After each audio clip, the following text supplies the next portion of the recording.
Bonjour à toutes et bonjour à tous. Alors je vous retrouve avec grand plaisir comme d'habitude pour vous présenter un petit livre, un petit mais costaud, vous allez voir, qui s'appelle La vraie formule de Dieu. Alors l'auteur qui est doit être marqué ici, je l'ai oublié son nom. Voilà, c'est Lars Muhl.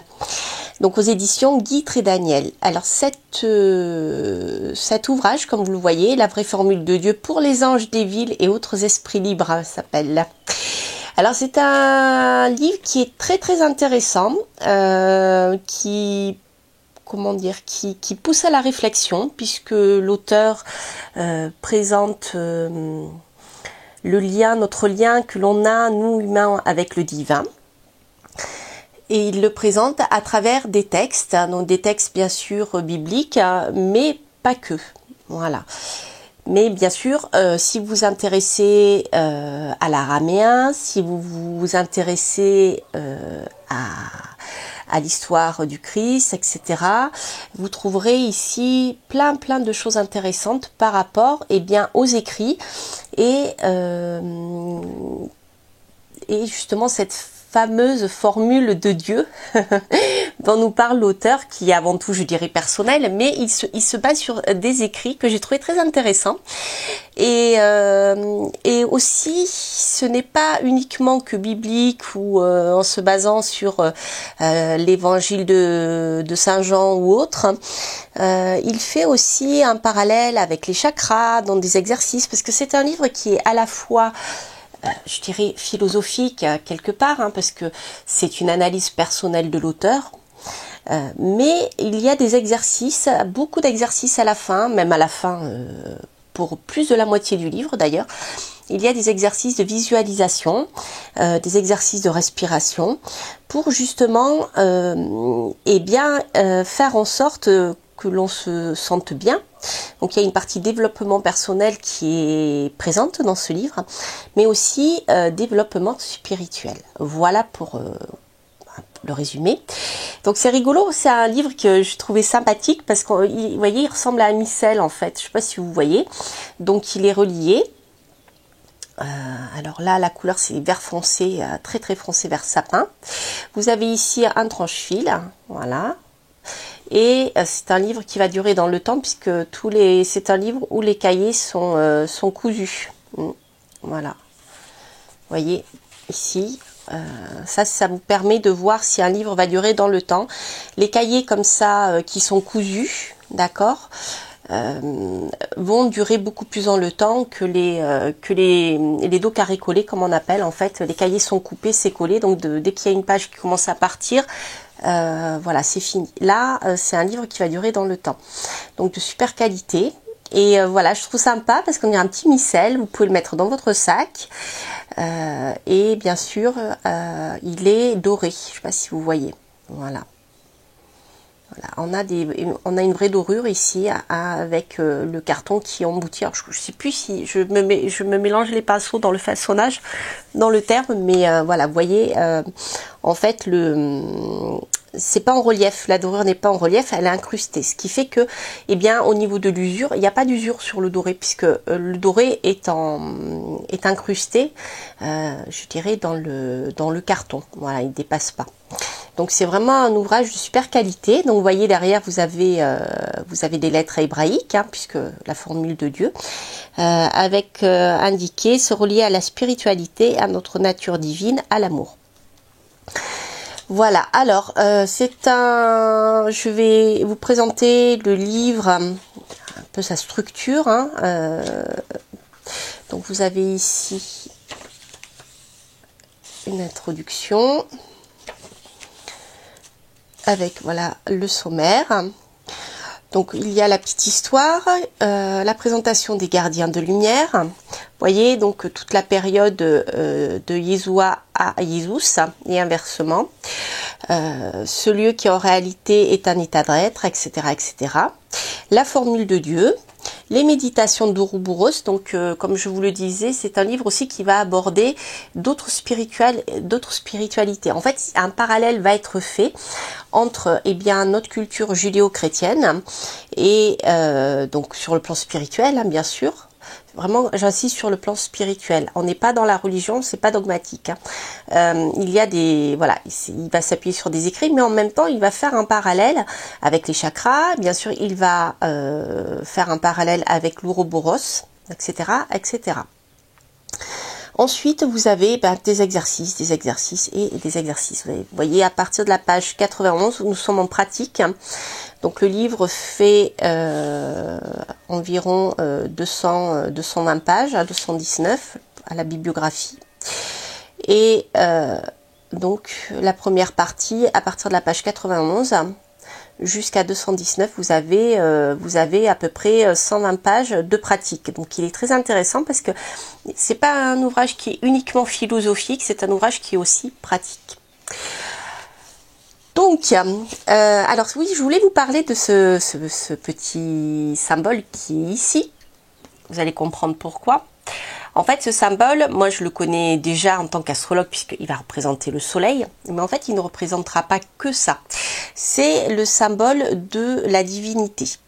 Mais c'est aussi le symbole des principes masculins et féminins unis. C'est-à-dire que le cercle va nous parler du principe féminin et le point au centre va nous parler du principe masculin.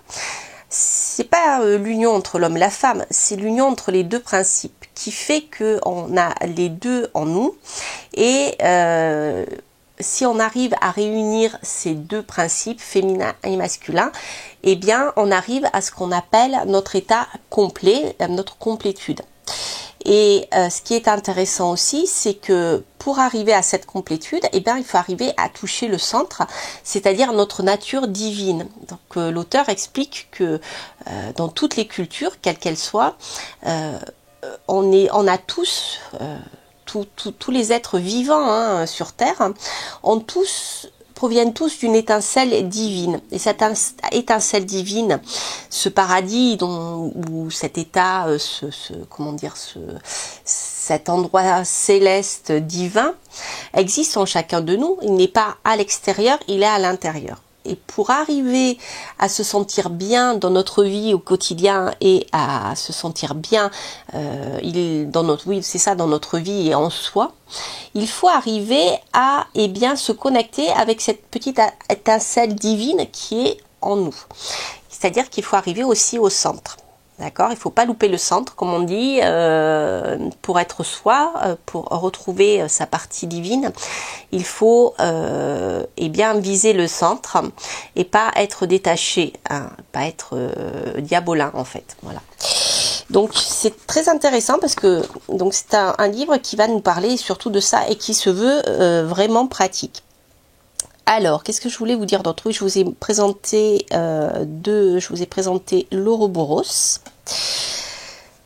Donc, ils expliquent la différence. Je vais vous lire une citation. Donc, au départ, si vous voulez, dans le livre, l'auteur va faire des références, bien sûr, bibliques. Voilà.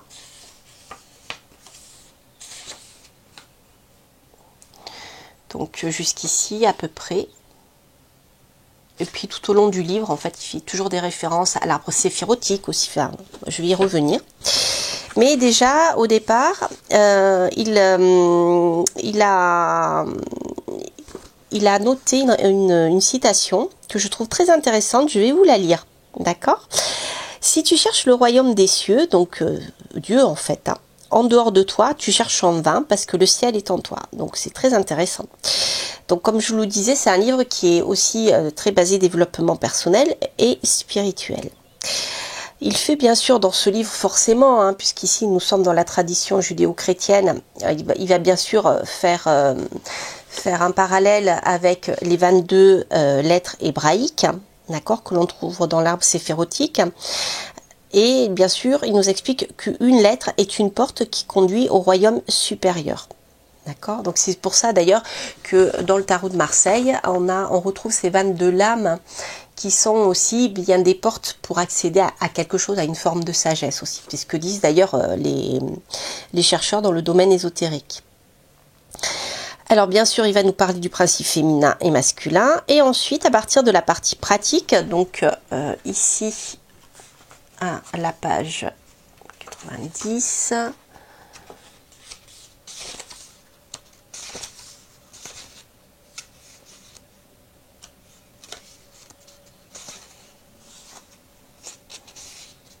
Voilà, ici 91, vous avez les pratiques.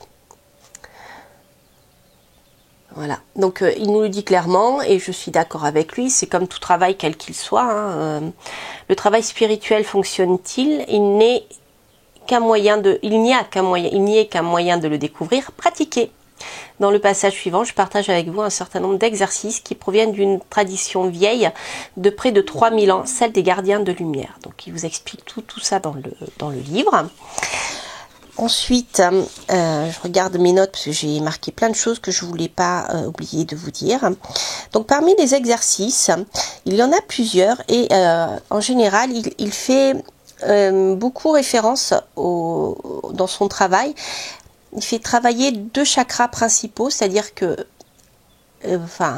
une partie principale, c'est-à-dire du chakra du cœur, jusqu'au 3e œil. Voilà, donc c'est principalement d'après ce que j'ai lu, hein, je n'ai pas encore eu le temps de le lire en entier, mais dans les exercices que j'ai vus, il fait vraiment travailler, il fait faire des exercices de respiration, des exercices de visualisation. La visualisation est très importante ici, dans les exercices qu'il propose, donc avec un travail bien sûr sur le chakra du cœur en principal.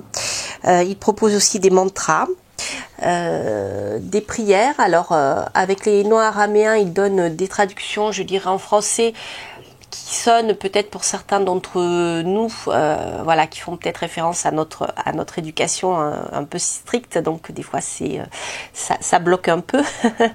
Mais je pense que si vous arrivez à passer au-delà de ça, il y a un bon travail à faire sur le plan spirituel et visualisation. Alors il y en a un que j'avais noté parce que je sais que ça va vous parler. Donc ici vous avez la chambre des mariés. Donc ça commence ici. Voilà, lorsque le masculin et le féminin ne font qu'un. L'exercice de la chambre des mariés. Donc c'est un exercice qu'il propose pour que si vous avez un sentiment de solitude, si vous vous sentez seul, même si vous êtes en couple, hein, ça n'a rien à voir. Le sentiment de solitude est propre à chacun. Ce sont des exercices pour vous aider à ne plus vous sentir seul. Voilà, pour ça que ça s'appelle la chambre des mariés. Donc vous voyez, pensez au symbole de Dieu et visualisez-le sous la forme d'une cible sur votre chakra du cœur. Simultanément, visualisez une autre cible au niveau de votre 3e œil. Vous voyez, c'est vraiment la visualisation qui est très très importante. Donc pour ceux qui ont l'habitude de travailler en visualisation, eh bien, vous serez très à l'aise. Et puis pour ceux qui peinent encore un peu, peut-être que justement cette approche différente vous permettra de le faire. Ensuite, donc il va parler des huiles sacrées. Donc vous voyez, hein, il y a beaucoup de schémas aussi. Voilà. La guérison. Donc il y a beaucoup de citations d'auteurs très différents aussi. Hein, la joie et guérison, etc. Voilà. La prière extraite d'un cours en miracle. C'est rigolo. Voilà, ce sont des prières en fait. Alors voilà, par exemple, vous avez un Alléluia qui est ici en hébreu. Ou en hébreu, ou peut-être ah zut, j'ai oublié le terme, je vais y revenir. En araméen. Je sais plus, il explique dans son livre. Je ne me rappelle plus, voilà. Donc vous avez pas mal de prières et pas mal d'exercices. Donc vous avez aussi un exercice que vous pouvez faire justement avec les archanges. Alors c'est intéressant parce que ça me fait penser, dans l'exercice qu'il propose, ça me fait penser à que ça soit en magie ou que ça soit dans le chamanisme. Lorsque les guérisseurs font un travail, ils s'entourent d'êtres de lumière justement qui vont les protéger. Et qui va guider le guérisseur dans son travail de guérison. Et en général, donc il y a toujours ces protecteurs aux quatre coins cardinaux, et notamment dans la tradition chamanique, il y a aussi la protection en haut et en bas ou au centre. Hein. Il y a, voilà, c'est pas qu'à plat, hein. On est d'accord. Il y a des protections à plusieurs niveaux et donc les noms sont donnés. Je crois que l'inscription en lettres hébraïques aussi. Voilà, donc ça c'est pour la partie pratique. Alors dans la partie pratique il y a beaucoup de choses, hein. Je ne vais pas vous les détailler parce que ça serait un peu pénible et puis voilà, mais regardez liste des exercices, donc les 4 inéluctables, franchir la porte de l'illusion, votre point de départ, se reconnaître dans la lumière, laisser advenir l'état de transfiguration, bénir l'illusion, à la rencontre du Sauveur, se consacrer à la promesse, méditation sur le royaume des cieux, s'imprégner et être imprégné, embrasser l'arbre de vie, donc là on a l'arbre séphirotique, incarner Malkout de Shemeya, je ne sais pas comment on le prononce, Malkuta, du concept à la communion, activation de votre engagement, la méditation de Ouroboros dont je vous ai parlé. Voilà, l'essence du Dieu en vous, accepter son don, honorer chaque chemin, la lumière de la rédemption, marcher sur l'eau, prière du Saint-Esprit, exercice de la chambre des mariés, 1, 2, le miroir de l'âme, déplacer des montagnes, se rendre dans le monde des réponses, prendre conscience des lignes de lumière, le char de feu, donc je l'avais noté, il m'avait parlé, c'est une donc pour créer une sphère de lumière et de guérison. Donc je crois que c'est dans celui-ci qui fait appel justement aux êtres de lumière, la présence de Marie de Magdala, l'exercice du char de feu, pratique de l'union et de l'unité, de la visualisation à l'accomplissement, guérir grâce au son. Voilà, donc là on est dans la résonance de la prière, hein, quand je vous parlais de mantra, parce que les prières sont des formes de mantra. Hein. D'ailleurs, pour ceux qui ont connu les messes en latin, il y a ce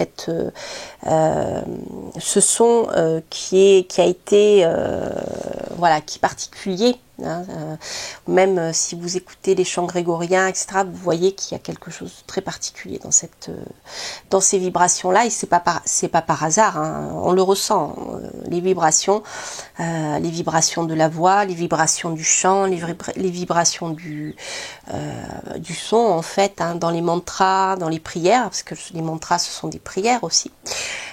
Ça nous permet de rentrer en transe quelque part et d'activer des vibrations autour de nous. Donc il y a cette histoire de guérison grâce au son.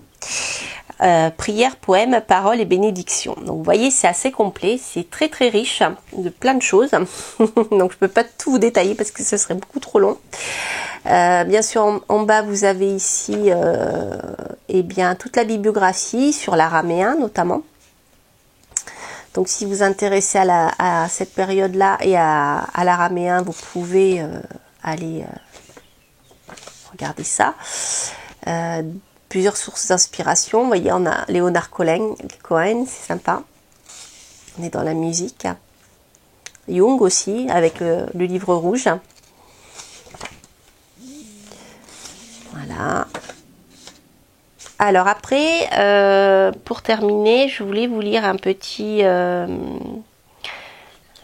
passage qui est court et je trouve voilà, que ça respire bien, ça résume bien finalement l'enseignement entre guillemets de ce livre. Et voilà ce qu'il nous dit. N'oubliez jamais que nous sommes destinés à être des guérisseurs, des poètes, des conteurs, des danseurs et des chanteurs. Sympa, non?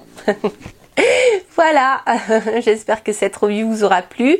C'était la vraie formule de Dieu aux éditions Guitry et Daniel par Lars Mulla ou Moule, je ne sais pas comment on le prononce. Voilà, excusez-moi, cher écrivain, si j'ai écorché votre nom. Voilà, j'espère que cette vidéo vous aura plu. N'hésitez pas bien sûr à liker, à commenter et à vous abonner si vous passez par là. Quant à moi, il ne me reste plus qu'à vous souhaiter plein de belles choses et je vous dis à très très bientôt pour de prochaines aventures. Portez-vous bien. Bye bye.